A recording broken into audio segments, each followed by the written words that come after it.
80 سال زندگی یک شخصیتی که در این 80 سال همیشه برای خودشناسی و خودآگاهی ملی، برای معرفی وطن، برای معرفی فرهنگ، برای معرفی ادبیات تلاش کرده است. شخصیتی که این 80 سال را برای خود یک 80 سال پرشرف، یک 80 سال پر از تلاش و مبارزه های راستین و نمادین می داند.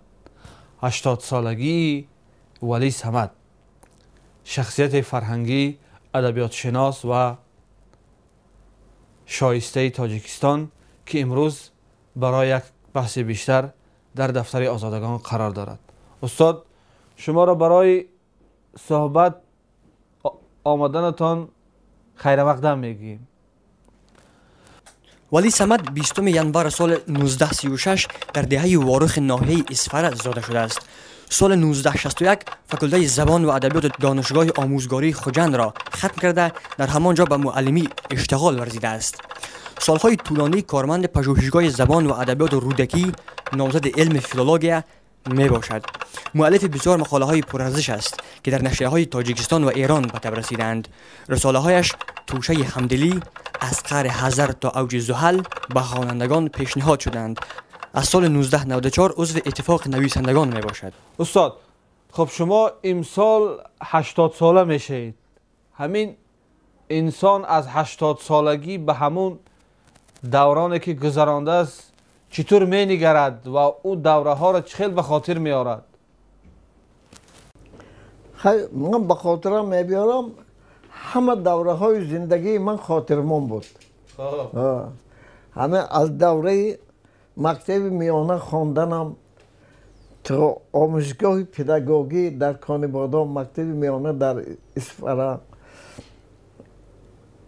دانشکده آموزگاری در خوجند، اسپرانتور در باکو، همین دوره ها همش با وجود بعض عذاب‌های اقتصادی از جهت معنوی بسیار خاطرمون، فراموش نشونده و برای خودم بسیار عزیز و گوارا.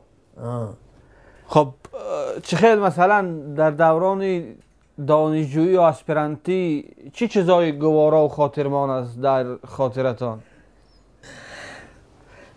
در وقتی که در صنف نهم در وارخ میخواندم، صنف 9 تمام شد، صنف 10 در قشلاق گشاده نشد. من معلم عزیزم و بابا خالمد عظیموف، پدر اعظم جان عظیموف، کانیبادام آوردم به آموزگاه پداگوژی. بعد دیرکتور آموزگاه پداگوژی یک زنی بسیار نورانی، شرفبانو صادق و میدونید می؟ شنیدگی؟ شنیدین؟ بعد همه آدم صحبت کردن و صحبت های من معقول شد. بعد آخر با گفتن که یک شعر خوان. من همون وقتم خاقانه نقل میدانستم، از خرابه های مداین خاقانه یک پاره خواندم. همین قدر وای زنک به تاثیر کرد که یک باره من به کورس سوم آموزگاه قبول کرد. اینا چقدر فراموش کردم. درست استاد. بعد آموزگاه نقل تمام کردم. اونجا یک دختری، من چهره گرم داشتم، موضوع نشان میدم، یک دختری نازنین من نقل دید. من دوام خواندن مکتب عالی و نی همون دخترم خواندار شدم میخواستم. پدر نظام الدین زاهدوف، جانشین وزیر خارجه زاهدوف معلم ما بودن. گفتن که ابله تو این زن میگیری، خیلی زندگی میکنی، فرزنددار میشی، این دانشی که تو داری همش نابود میشد. من خاندار نشدم، خیر خوش کرده از کانیبادام برآمدم به خوجند. گریه های همون دختر ملکه هنوز یادم نرفته است. بعد تقدیر چه خیلی شد؟ در من بعد وا نخوردید دیگه؟ نه وا نخوردید. دیگر خبر ندارد که چی نه شد؟ نه چی شد نمیدونم. یار بی‌وفا بوده دوست دیگرها دارم. خبر آوردن که شوهر کرد، فرزند دارد، همین خیل. من دیگه کنیم بادام نرفتم چون که دوام اون کاوکاز بگذشت. بعد این خیلی نمیشد که شما را یار بی‌وفا گوییم. به هیچ گم نه. این بی‌وفاگی هم ما بسیار شده. همه خیر. بعد خودم با آمده قبول شدیم، امتحان سپردم، نقش خواندم نشد. از کورس دویم من رئیس جمعیت علمی استودنتان انستیتوت تعیین کردم. بعد خواندن و همه کارام نقش شد. سال از کورس سیوم همین مادر فرزانه شاعره نشاند اچمی شخص بودم. بانو نامشون رو فراموش کردم. بعد اینا من همراه یوسف اکبروف ادبیات شناس با شرف بانو مشرفه یک استودنت که از ماتماتیکا ما با کنفرانسی علمی 22مین کنفرانس علمی استودنتان کاوکاز به تبلیسی فرستادم. بعد این سال 1960 بود. بعد اونجا رفتیم و تبلیسی دیدم و باد و هوای و دخترای نازنین و تاریخ و من اینجا خانه موزه استالین در آمده گوری و دیده برو آمدیم و تأثیرات همین تبلیسی اینقدر جسم و جان من به داخل شد که یک عمر من کاوکاز پیوستم.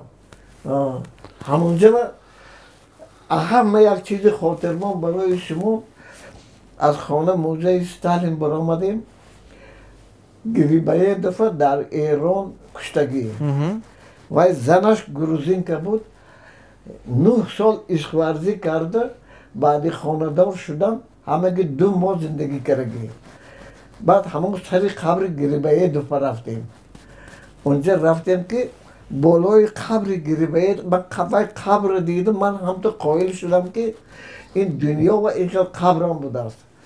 اما زنش گپش مرمر به نوشته мондагӣ.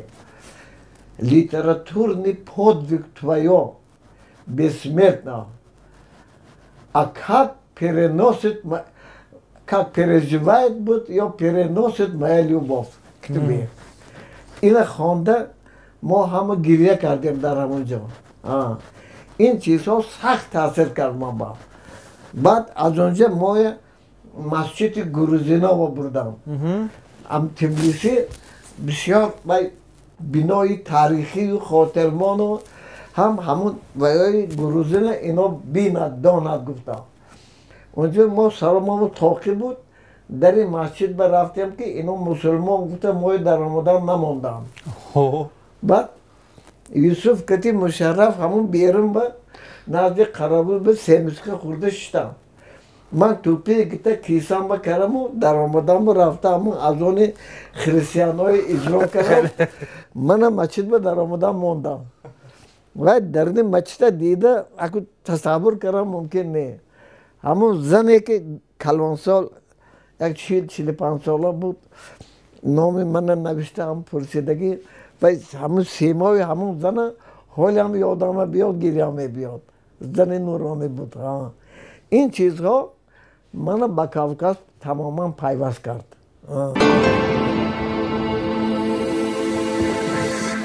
استاد خب این چه خیل شد که مثلا شما با همین تحقیق رابطه های ادبی میل کردید لیکن بیشتر به مسئله های نازکی که مربوط به خودشناسی و خودآگاهی ملی بود به این چیزا دست زدید و تحقیق همین موضوع ها به زندگی شخصی شما هم تاثیر خودش گذاشت. این چه خیلی شد؟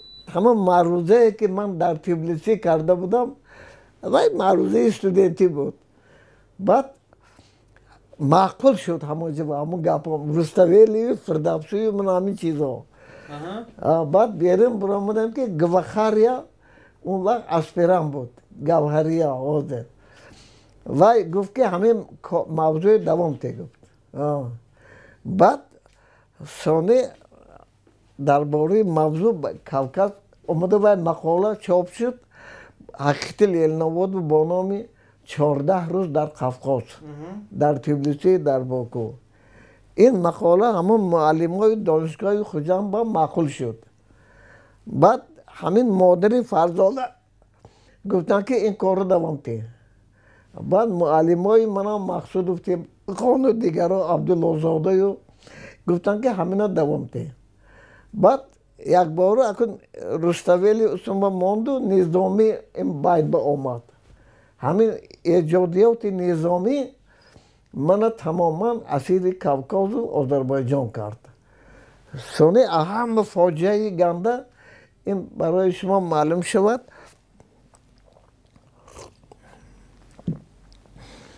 من اول همچون اسپیرانت در دانشگاه آموزگاری دوشنبه قبول کردم. خالق میرزازاده همونجا مدیر کافدره بودم. بعد معصومی همونجا پررکتور بودم. بعد از پررکتوری معصومی گرفته دیرکتور انستیتوت زبان ادبیات برنامه رودکی تعیین کردن. معصومی آمدن من از همون انستیتوت اسپیرانت پداگوژی به انستیتوت زبان ادبیات آوردم. معصومی هم کم کم یکون برآمد من یا یکون مقاله من یکون دانش من آدم سنجیدگی من آورد. بعد اینجا آمدم معصومی من به موضوع دادم حیات و ایجادیات لطفالله بزرگزاده. بعد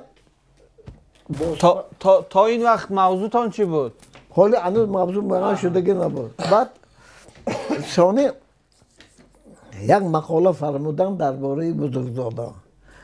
من مقاله نوشتم از روی علاقدر حالم. معصومی همیشه تحریر کردن که وای مقاله قائل میشید. مقاله 13 اکتبر سال 64 به گزیته معارف مدنیت بردم. این بازار بیعقل همونجا مدیر شعبه بود. بیردی بورینسا بیردی محرر بودن. مقاله ویا مقال شد با ویا بیعقلانه تحریر کردم. مقاله 13 اکتبر چاپ شد در معارف مدنیت. 17 اکتبر من اسپرانتو رو پیش کردم برای همین مقاله. این مقاله فاجعه عمر بزرگزاده کشاد و من نمیدونستم معصومی داخل کردگی. ثانی من اقل یک ماهانه اسپرانتوی هم نگیتیم سرسان کوچه های دوشنبه گشتم. این گپو بعدش مخفی. بعد از 8 روز من 9 روز با یک نازنین گفت که نزد معصومه برم. معصومه توی کافته گشتیم. رفتم گفتن که من توی باعث این بدبختی ها من سبب شدم عذر تو پسرم بودم. لیکن یک کار میکنیم من خط نوشته میتیم به دیرکتور انستیتوت ادبیات به نام نظامی اکادمی فنهای آذربایجان عباس زمانوف. وای مردک زنش کتی من ینگت کتی ما همراه سالچی و دمگیتگی بودیم. ما بسیار نزدیک شدگی تو همونجا رفته در باکو اسپرانتوری دوام میتهی. من دشمنای تو میگویم که من ولی سمت نه تنها از اسپرانتو بلکه افغانستان پیش کردم. بعد خلای خطا گیته باکو رفتم در آمدم که وای دیرکتور شنید است که مکتوب انام معصومی من بغل کرده بود مکتوب نخونده. ثانی مکتوب دادم مکتوب خواند و کاتبی جیغ زد گفت که شافر جیغ زد. شافر آمد بعد گفت که اینا خوابگاه اسپرانتو بر. من اکو بای اونجا به چی گفتگی نمیدونم. خوابگاه اسپرانتو را رفتم که وای شرایط اسپرانتو را و شرایط خوابگاه و وای نازنین های اونجا رو دیده یادم نه بزرگزاده نه معصومی نه تاجیکستان نامد. همین کتی موندم 3 سال زیاد گذشت. همونجا اسپرانت انستیتوت ادبیات به نام نظامی شدم. اونجا راهبر تعیین کردن در پهلوی میرزازاده حمید محمدزاده مدیر شعبه ادبیات آذربایجان در انستیتوت ادبیات نظامی. همونجا به کار تمام کرده کار محاکمه گذرانده آمدم. موضوع چی شد موضوع؟ مسئله های عمده رابطه های ادبی تاجیک و آذربایجان در عصر 19. بعد اینجا آمدم و باکا گفتن که بعد از 1-2 ماه میبیایی سونه حمایه میکنی. بعدی محاکمه زود حمایه کردم ممکن نیفتم. اینجا آمدم بعد اینجا راهبر دیگر شدگی بود، معصومی وفات کردگی بودن. اونجا رفته حمایه کنی، خیلی محاکمه گذشته آمدی. اونجا قرار اینستیتوت نظامی هست، تو روی اگر با یکم بیدهنی پدرنالتش میگود که این در آنجا پولی کلان کتی حمایه کرده آمد. بعد همینجا حمایه کردم. بعد اهم عجیبیش برای شما خاطرمان افتر افسرت کاندیداتی من 18 صحیفه نه 90 صحیفه بود. یک بار من با دکتری دادنی بودم. شعبه فنهای جمعیتی اکادمی یک شورای علمی داشت. رئیس شورای علمی اکادمیک ظریف رجبوف. بسیار نقص قبول کردن و افتر افسرت خوانده و یا حسین زاده و میرزایف و تبارف و اینا همه قائل شدگی بودن. بعد همینجا من حمایه کردم. همه کار نقض رفتادگی بود. یک بار همین بین حمایه و همین من ظریف رجبوف رسو تعریف کرده گفتن که این دیسرتاسیون کاندیدیت نه، این یک بار دکتری. بعد تبارف هم همین گپا گفت. برآمده تبارف بسیار بدفعل همین دوغ زده گپ زده این دکتر گفته. بعد از گروه گوخریا نوشتگی بود که هر بابی رساله این یک دیسرتاسیون نامزدی. بعد همش نقض رفتادگی بود. همین قریب حمایه تمام میشدگینده رکتور دانشگاه ملی سالی رجبوف بودن و یا سوال دادن که تو به من فهمون که فرق ولی صمد از ولی جان صمد از چی عبارت؟ من همان وقت عیب محمود و افزازاد و لایق کتی فامیلی ما از ولی جان صمد و ولی صمد کرده بودم. همین چایخانه راحت مست شدیم. محمود جان خسته گفت که وقت صمد و نتاق زوچید. همین خیلی گفت. بعد همون کدام محبوبه لایق پاسپورت استال و بودست این به عقل رفته پاسپورت نو من با آورد ولی صمد. من منبر به شخص شده ماندم. همه سوالا رو جواب دادم. این سوال به جواب دادم نتونستم. بعد همینجا حادیزاده قهرمانی کرده برآمد کرده گفتن که عیب این نه عیب من شد. ما یک شعبه به 4 صمد داریم برای آنکه فرق کنیم. من این با گفتم که نامت ولی صمد کن. ثانی شورای علمی یک درجه آرام شد. این سوال خاراکتر سیاسی ملی داشت. برای همین شورای علمی حالت ناگوار ماندگی بود. بعد همین خیلی گذشت. خیلی همون روز سونه بعد این گپ من با رساله نامزدی دادن و بعد گفتن که دوام بشه مسکو خودش حل میکند. ما می نویسیم.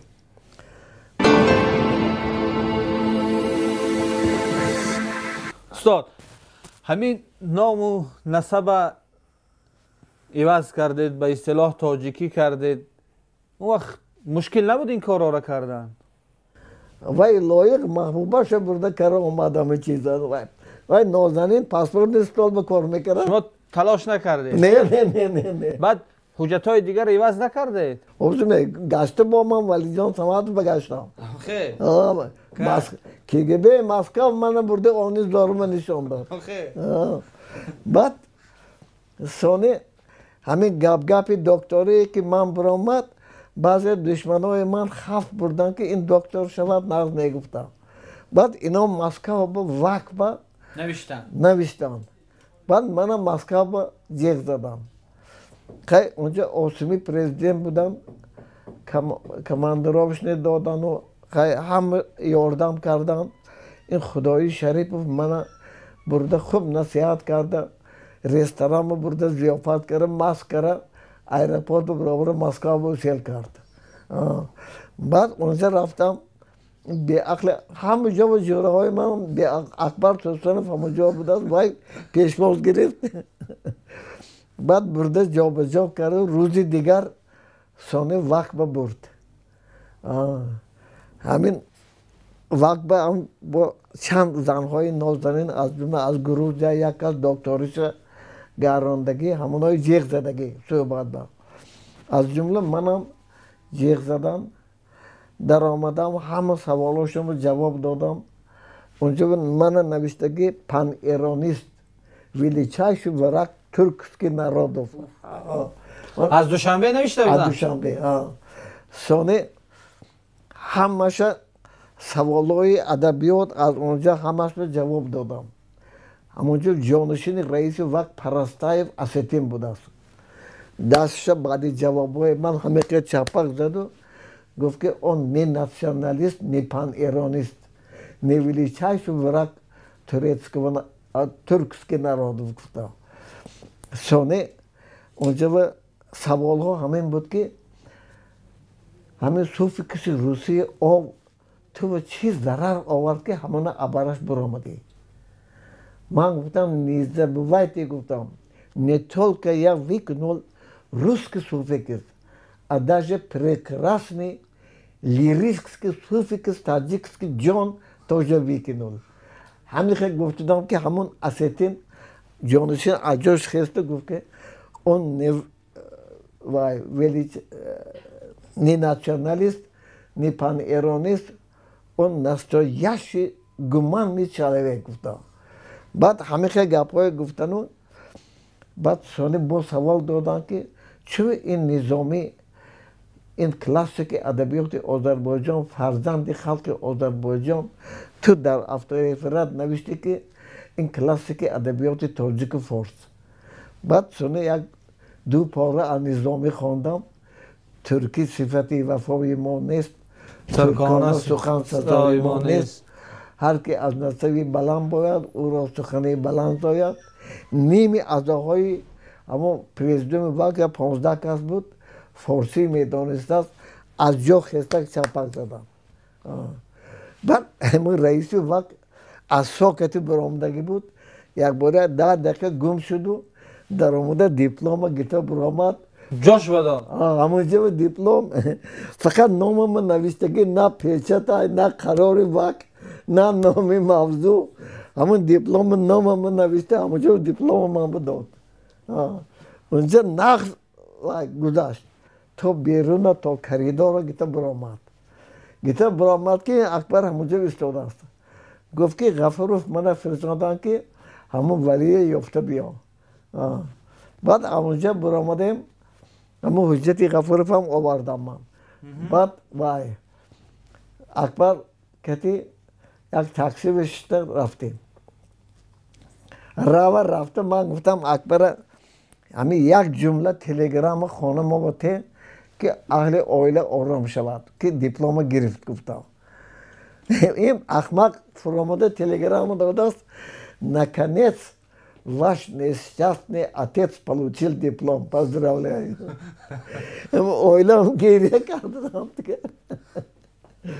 بعد اونجا رفتیم که کابینت قبولگاه آدمای بزرگ با همه وقت زنهای زیبا می ایستاد کابینت قبولگاه غفروف به یک پالکومنگ حربی ایستاده است مردک همچون نگاه کرد و من یکم بار دید اکبر بسیار دیدگی بعد هم تو کرد که اشاره کرد اکبر گفت که اون سم ایوا پرگ رسید بعد در آمد و نازی غفروف گفته برآمد در نپوشته زقدیتی گفت اکبر کتی در آمدیم که تاقی پوشیدگی کم چیز تحریر کرشته هم بعد هم تو روم من نگاه کردن و این نمخیز شده سلامت کردم سونه هم تو کرده گفتن که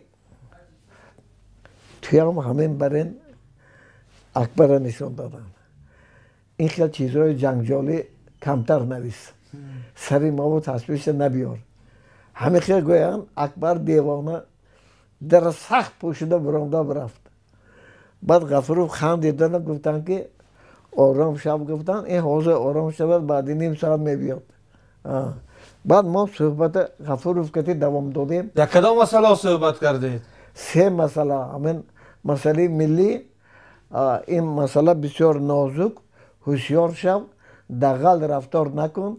همون جمله هایی که درباره بین ملت ها می نویسی بسیار با شعورانه، با عقلانه، با فراستانه نویس که یگان جمله تو با تشویش زیاد هم تو هم این ملت به نبیارد. بعد همین پندی غفورov درست برآمد در دوره حیات شمایانه؟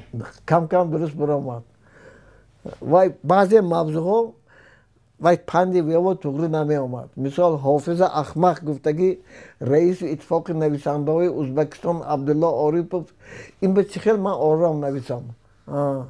حافظ احمق چه حق داشت که به یک خالی هندو دو شهر ازبکی سمرقند بخارای با تاجیکا بخشد. شما با این جواب نوشتید؟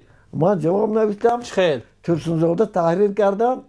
این با عیب ترسونزاده من آنی زارمه دیدم. این سانه بگو بازده غفورov تمام کنم. بعد صحبت نقش شد. اونجا چاینکان چای پیاله بود است. چاینک ایخه تیلی دادن و من به چای نریختم.